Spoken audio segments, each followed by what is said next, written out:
आयुर्वेद में बस्ती को अर्ध चिकित्सा के रूप में बोला गया है।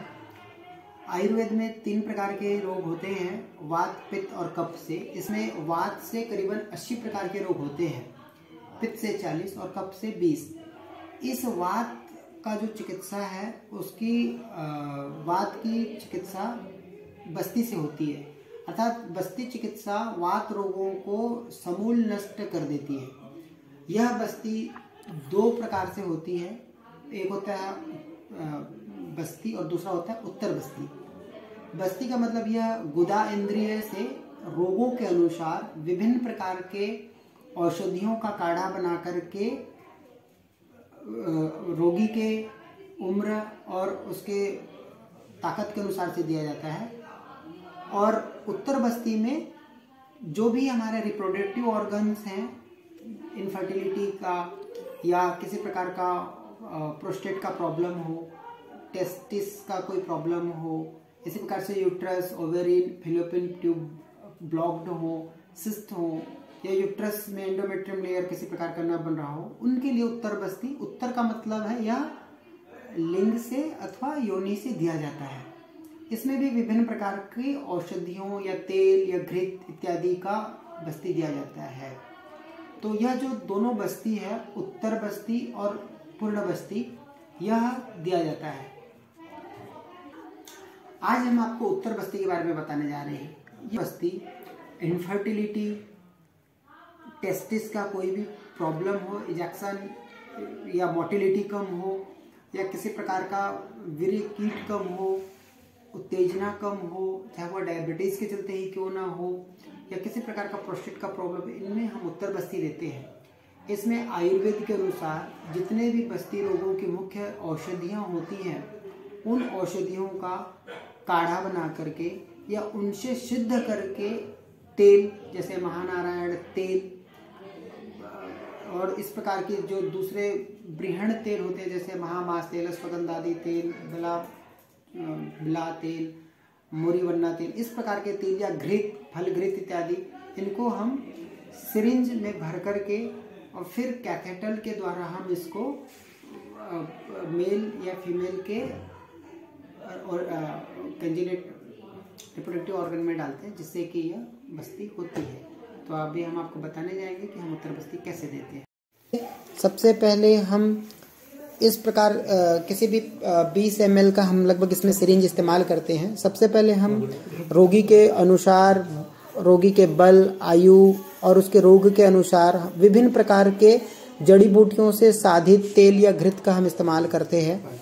उसको हम इस सिरिंज में सबसे पहले भर कर रख लेते हैं। इसके बाद यह जो इसमें जो भी इंस्ट्रूमेंट इस्तेमाल किया जाता है, सबको स्टेरलाइज करके सबसे पहले रखा जाता है। जैसे यह आप देख पा रहे हैं कैथेटर है, जैसे यह सिरिंज है, इन सबको सबसे पहले स्टेरलाइज करके अच्छे से रखा जाता है ताकि किसी प्रकार का पेशेंट को इन्फेक्शन ना हो।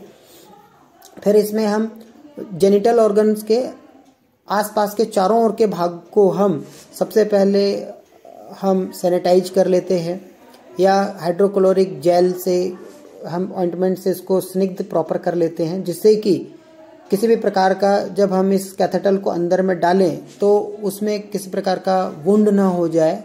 इस पेशेंट को देखिए डायबिटीज़ है, तो इसलिए ऐसे पेशेंटों का सबसे ज़्यादा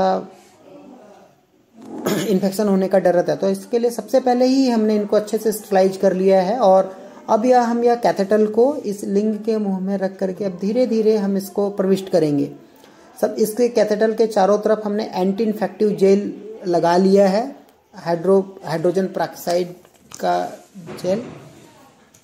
और इसके बाद में हम इसको धीरे धीरे इस प्रकार से इसको अंदर डाल रहे हैं। इस पेशेंट को यूरिनरी स्ट्रक्चर का प्रॉब्लम है, अर्थात यूरिन इसके मूत्र मार्ग में संकीर्ण हो गया है, जैसे इसको मूत्र खुल करके नहीं आती, रुक रुक करके होता है।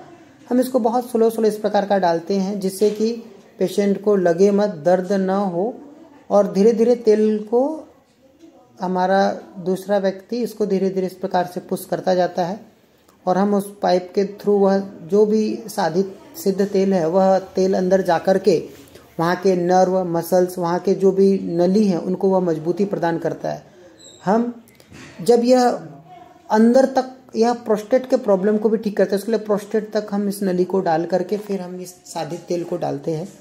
तो आप देख पा रहे हैं इस प्रकार से हमने इसको डाला है। धीरे धीरे यह तेल को हम अंदर डाल रहे हैं। यह लगभग पूरा चला गया है।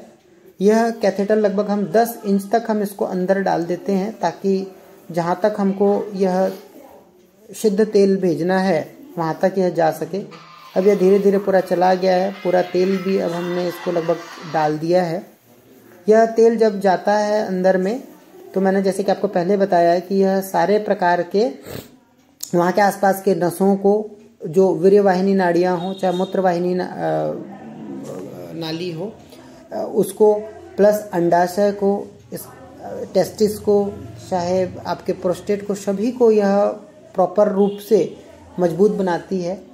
और इसको इस प्रकार से हम इसको कम से कम पेशेंट को इसको डालने के बाद में 5 से 7 मिनट तक रोकना पड़ता है।